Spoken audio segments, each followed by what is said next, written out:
Monsieur le Président de la RDC, Monsieur Félix Tshisekedi, vous venez de recevoir votre homologue français pour un tête-à-tête. Est-ce qu'on peut savoir quelles sont les conclusions de ces échanges et qu'est-ce qu'on peut dire sur la relation franco-congolaise? Où est-ce que nous en sommes? Merci, Madame. Avant toute chose, je voudrais souhaiter la bienvenue au Président de la République française, le Président Emmanuel Macron.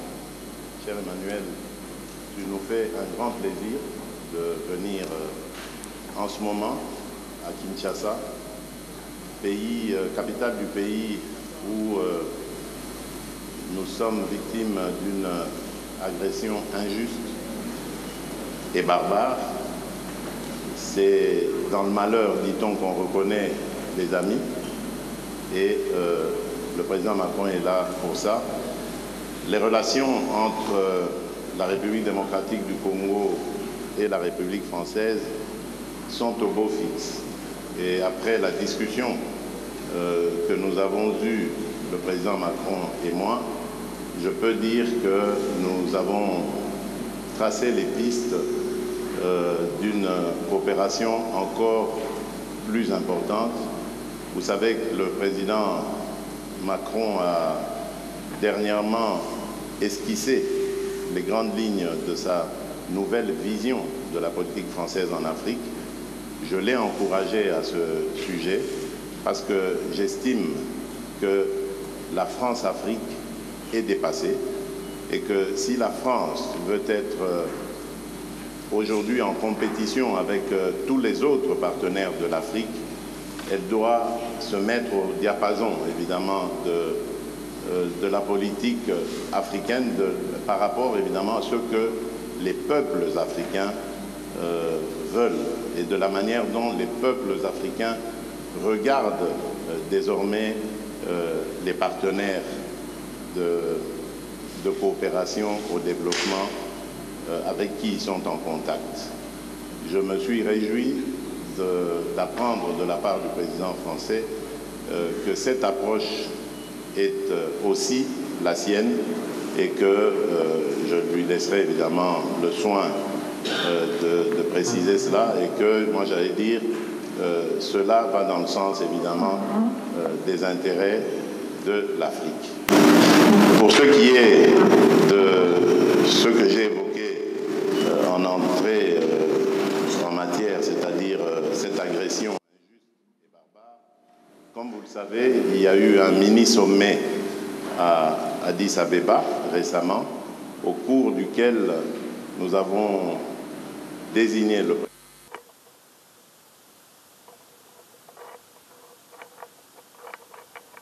désigné par la communauté d'Afrique de l'Est, l'ancien président kényan, Uhuru Kenyatta. Nous leur donc avons confié la mission d'approcher les rebelles, les terroristes du M23 et le processus est en cours. Je n'en dirai pas plus.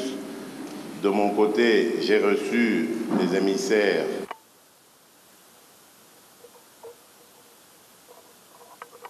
Macron, qui lui-même a récemment visité l'Angola et rencontré le président Lourenço, et il peut aussi, s'il le veut, dire ce qu'il en pense. Moi, je reste, comme vous le savez, toujours sur ma position. Je demande à voir, parce que nous ne sommes pas au premier processus près. Les cessez-le-feu, nous les avons déjà décidés depuis le processus de Nairobi. Ensuite, il y a eu celui de Luanda, où il y a eu encore un cessez-le-feu plus un calendrier qui commençait le 25. Après le cessez-le-feu, il y avait le retrait jusqu'au 15 janvier, et puis ensuite le 20. Cela n'a été fait. Nous demandons à voir. Nous donnons la chance à la paix, car comme je vous l'ai dit, ma présidence, elle est destinée plutôt à favoriser la cordiale entente entre les peuples, à commencer par les peuples des pays voisins. Donc je ne mettrai jamais d'entrave à tout ce qui peut aller dans le sens de respecter ou de promouvoir plutôt le processus de paix et de stabilité dans la région. Pour le reste, nous avons parlé des problèmes d'échange économique, des attentes qui sont celles de la RDC. Et là, j'ai eu vraiment le plaisir de constater qu'il y a un engouement certain de la part de la France à vouloir s'engager aussi dans cette compétition que j'évoquais tout à l'heure, dans le business, dans les affaires en République démocratique du Congo, dans des partenariats que nous voulons gagnant-gagnant, que tout le monde s'en sorte heureux et avec le sentiment d'avoir réalisé des partenariats qui sont satisfaisants. Nous avons évoqué également le problème des forêts. Il revient d'ailleurs de Libreville, où il a participé au sommet One Forest Summit. C'est un sommet qui a pris en compte, qui s'est plutôt attardé sur la forêt tropicale, la forêt du bassin du Congo, qui, comme vous le savez, aujourd'hui est le premier poumon de l'humanité et un atout formidable pour la lutte que nous menons tous contre le réchauffement climatique. Là aussi, nous avons la forêt du bassin du Congo, qui, comme vous le savez, aujourd'hui est le premier poumon de l'humanité et un atout formidable pour la lutte que nous menons tous contre le réchauffement climatique.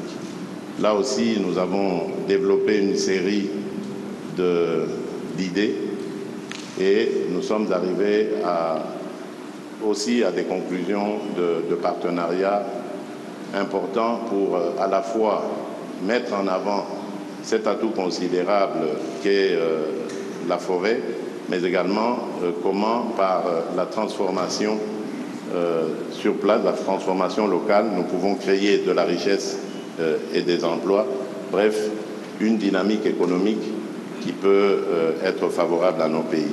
Là aussi, la France accepte de s'impliquer, de nous suivre, c'est une très bonne chose. Enfin, les minerais stratégiques, nous les avons évoqués. La France veut faire partie du débat.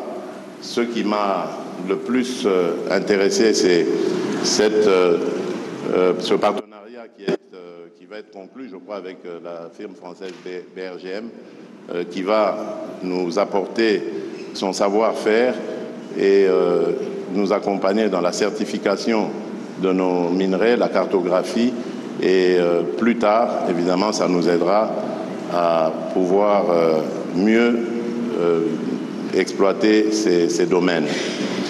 Donc voilà en bref ce que nous avons passé comme sujet. Et je peux dire en conclusion que la France revient en force en République démocratique du Congo. Nous espérons simplement que cela n'est pas juste un feu de paille et que ce sera vraiment un vrai départ à nouveau, parce que le président a fait d'ailleurs le constat qu'il n'y a pas beaucoup de firmes françaises en République démocratique du Congo en particulier, mais même aussi en Afrique en général, et qu'il serait temps que la France redevienne encore plus présente. Ce sera tant mieux pour nos relations, tant mieux pour les affaires, tant mieux pour l'emploi. Voilà, mesdames et messieurs, ce que je peux dire en substance, en attendant évidemment les questions des journalistes. Merci, je vous remercie. Merci beaucoup. Monsieur le Président Macron, c'est votre première visite officielle en République démocratique du Congo, le plus grand pays de la francophonie. Mais vous arrivez quand même à un moment assez particulier où il y a une dégradation de la situation sécuritaire dans la partie est du pays. Quel serait votre premier message au peuple congolais qui vous suit en ce moment, pour ne pas dire celle de l'Est en particulier? Merci beaucoup, Madame. Monsieur le Président, cher Félix, Monsieur le Premier ministre, Mesdames et Messieurs les ministres, Mesdames et Messieurs les parlementaires, ambassadeurs, chers amis. D'abord, je veux dire combien je suis heureux d'être aujourd'hui pour ma première visite, en effet, en République démocratique du Congo, dans cette salle historique pour l'histoire de votre nation. Et après avoir accueilli comme invité d'honneur le président, en particulier au Forum sur la paix en 2019, puis retrouvé lors du sommet sur le financement des économies en 2021, il était grand temps que, à mon tour, je vienne. Alors cette visite est la dernière étape, le point d'orgue en quelque sorte, d'une tournée de 4 jours qui m'a conduit de Libreville à Luanda, puis Brazzaville, jusqu'à vous, Kinshasa. Et c'est ici, en effet, que se jouent nombre de combats du siècle, y compris ceux que nous avons portés ces derniers jours, celui pour la forêt et justement ce trésor du bassin du fleuve Congo. Alors cette visite, vous l'évoquiez à l'instant, arrive à un moment particulier pour la République démocratique du Congo et j'en mesure toute la gravité. Elle intervient à un moment, vous l'avez dit, Président, où une région, un peuple, un pays, vit le nouvel acte d'une tragédie qui, depuis près de 30 ans, ne s'est jamais vraiment éteinte. Des centaines de milliers de Congolais revivent le cauchemar de la guerre, de la fuite, du dénuement absolu. Une ville, Goma, est à nouveau sous la menace d'une rébellion qui emprunte de nouveaux acronymes, aujourd'hui le M23, mais dont le visage et les soutiens extérieurs et l'agenda sont connus. La France ne s'est jamais résignée à une soi-disant fatalité de l'histoire et à ce que l'horreur de la guerre puisse se répéter. Parce que la guerre qui revient, c'est ajouter des morts aux morts et des drames aux drames. Et en disant cela aujourd'hui, je veux également pleinement mesurer le poids de l'histoire, les drames qui se sont joués dans votre pays, les crises et guerres précédentes, qui nécessiteront que la justice pour le temps présent et la justice pour les crimes passés puissent passer. Face à une histoire dont le nombre de victimes équivaut à celui des guerres mondiales que nous avons vécues, la France ne prétend pas, et je ne prétends pas avoir seule une solution. La solution est dans un réveil collectif, dans la prise de conscience qui se joue ici, qui est l'affaire de tous et de toute la région. Et aux crimes et aux tragédies qui se déroulent sous nos yeux, nous ne devons pas ajouter l'oubli et l'abandon. Alors je souhaite aujourd'hui que la France reste fidèle à son rôle d'allié indéfectible de la RDC pour défendre son intégrité et sa souveraineté. La République démocratique du Congo ne doit pas être un butin de guerre. Le pillage à ciel ouvert de la République démocratique du Congo doit cesser. Ni pillage, ni balkanisation, ni guerre.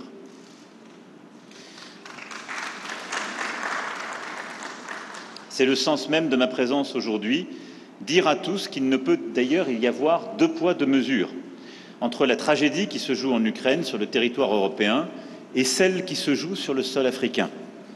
Et la solidarité ne saurait être à géométrie variable. Et à cet égard, je veux vous saluer, Monsieur le Président, pour la clarté de vos expressions et de vos votes à l'Assemblée générale des Nations unies quand il s'est agi de condamner l'agression russe et de défendre le droit international. Vous méritez la même clarté. Nous avons, au cours des derniers jours, écouté des acteurs humanitaires congolais et internationaux engagés sur le terrain. Et c'est la première réponse de court terme.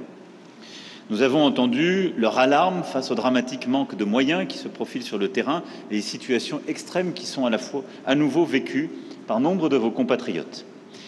C'est pour cette raison que la France sera le premier État à répondre à l'initiative de l'Union européenne, annoncée ce matin même, de mettre en place un pont aérien humanitaire à destination de Goma.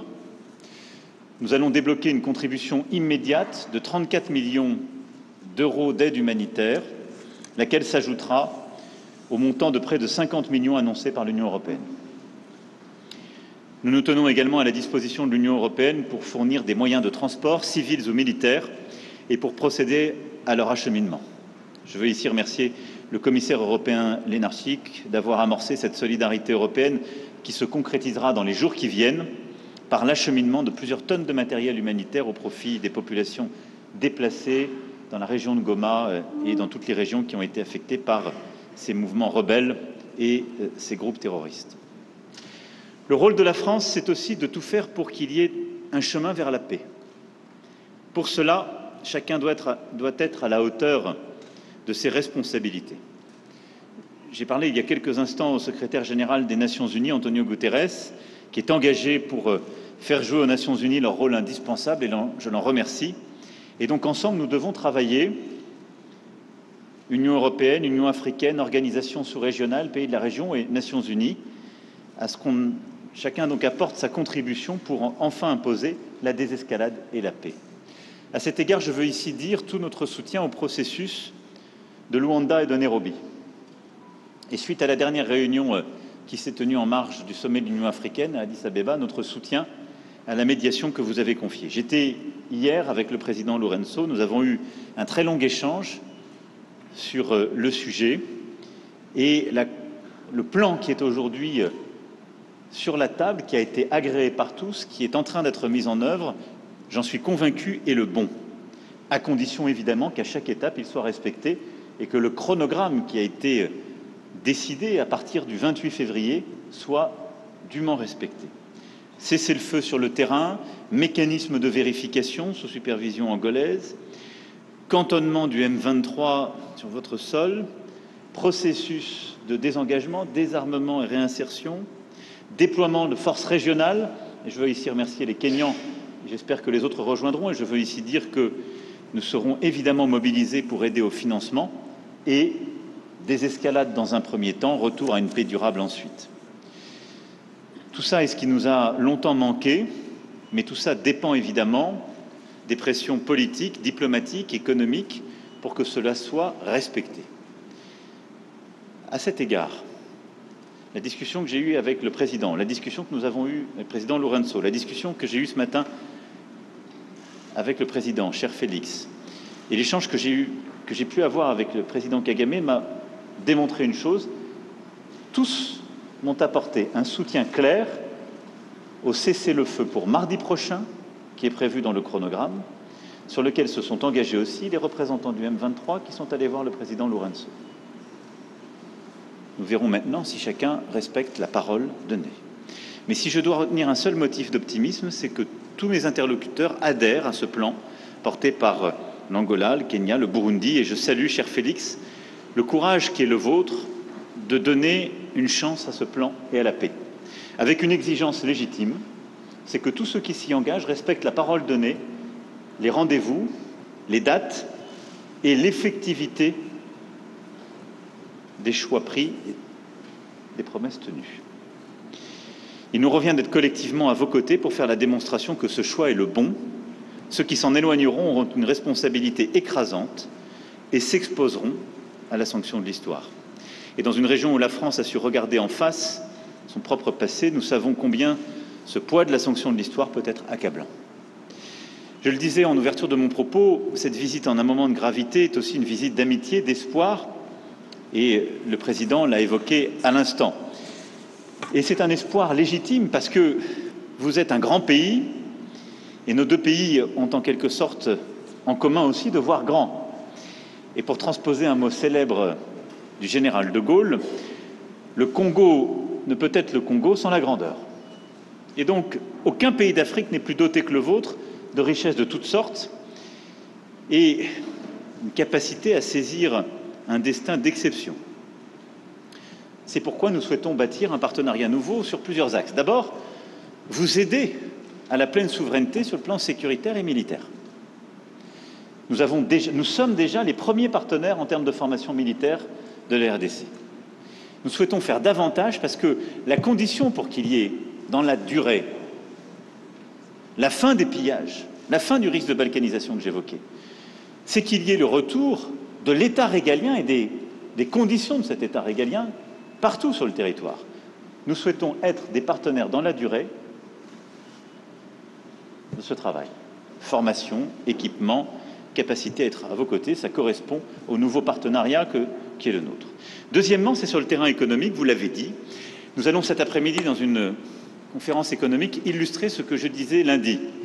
Nous répondons aux demandes qui sont les vôtres, on ne vient pas plaquer des solutions, on vient avec des entreprises de toute taille, de tous ordres, et beaucoup d'entreprises nouvelles, Nous assumons d'être là, y compris pour défendre nos intérêts économiques, et on le fait en amenant avec nous toutes les compétences, et y compris les Européens. Et je me félicite que 2 commissaires européens seront à nos côtés cet après-midi. C'est pas simplement la France, mais la France et l'Europe, sur la base d'un partenariat équilibré et respectueux, et des services urbains si importants pour vous, on l'évoquait ensemble, du numérique jusqu'au domaine minier, où nous souhaitons travailler avec vous pour bâtir un cadre de confiance qui permettra une exploitation au service des Congolais, dans les meilleures conditions scientifiques, permettant justement la coopération et notre expertise. C'est, je crois, la clé de ce partenariat économique qui nous permettra aussi de faire mieux. Parce que l'Afrique est un théâtre de compétition. Il faut que cette compétition se fasse dans un cadre loyal, qui serve les intérêts des populations, qui aide à lutter contre la corruption, mais où nous avons notre place à jouer, ni plus ni moins. Ensuite, après le sécuritaire et l'économique, c'est la science et la recherche. J'aurai cet après-midi l'occasion et l'honneur d'être reçu par le professeur Muyembe, découvreur du virus Ebola, dans ce fleuron de la recherche scientifique congolaise et africaine qui est l'Institut national de recherche biomédicale. Et je veux ici d'ailleurs rappeler combien la France a été engagée dans cette lutte contre le virus Ebola, avec les meilleures équipes de l'INSERM, de plusieurs de nos laboratoires, combien nos chercheurs, nos épidémiologistes sont venus. Yves Lévy avait eu cette mission confiée il y a quelques années, ici même, et je veux saluer cette coopération, mais l'INRB, dans le séquençage des virus les plus dangereux, dans la lutte contre la pandémie de Covid-19, dans la formation d'étudiants venus de toute l'Afrique, prouve tout ce qu'on peut accomplir quand notre coopération se donne les moyens. Et sur ce modèle qui est un fleuron de la coopération franco-congolaise, je souhaite qu'on aille beaucoup plus loin, et la ministre de l'Enseignement supérieur et de la Recherche pourra illustrer cette volonté dans de nombreux domaines d'échanges scientifiques et universitaires. Je souhaite aussi que nous puissions le faire dans les domaines de climat et de biodiversité, autour de la question des forêts, si importante et que vous avez réévoquée. Enfin, voir les choses en grand, c'est le voir aussi pour la culture congolaise, c'est votre puissance. Il faut l'exercer, c'est votre intérêt, c'est le nôtre, d'avoir en Afrique et dans le monde, si je puis dire, l'équivalent d'un Nigeria francophone. Les créateurs et entrepreneurs qui nous accompagnent avec la ministre amènent avec eux, outre un immense intérêt pour leurs homologues congolais, tous les outils et les réseaux pour l'aider à se développer dans nombre de domaines nouveaux. Jeux vidéo, séries télévisées, bandes dessinées, e-sport, univers virtuel. De nombreux domaines où la créativité, le génie congolais a sa place à jouer, sa vocation, et qui sont des moyens d'expression, de partage pour nos jeunesses, des moyens aussi de création, de développement de nos industries culturelles et créatives extrêmement importants. Et dans ce cadre, je veux ici dire combien, à mes yeux, la langue française n'est pas simplement un trait d'union, mais un trésor en partage dont vous êtes devenu le centre de gravité. Plusieurs présidents de la République sont venus avant moi ici pour parler de francophonie. Et lorsque François Mitterrand s'est rendu à Kinshasa en 1984, parler de francophonie, la défendait ici, la France était 2 fois plus peuplée que votre pays. Je viens ici devant vous en vous parlant de francophonie et en assumant totalement que vous êtes le premier pays francophone par votre démographie. C'est une force, une fierté, mais dont il faut tirer toutes les conséquences. C'est une communauté de langues, de valeurs, de solidarité, de progrès, d'exigence. C'est aussi une communauté de création, de dynamisme. Et je suis convaincu que la vocation qui est celle de la République démocratique du Congo est de prendre toute cette place, la première, dans la francophonie de demain. Et je souhaite qu'ensemble, on puisse bâtir les prochains rendez-vous et en particulier des annonces fortes lors du sommet pour la francophonie que nous aurons organisé en France en 2024. Merci beaucoup. Merci.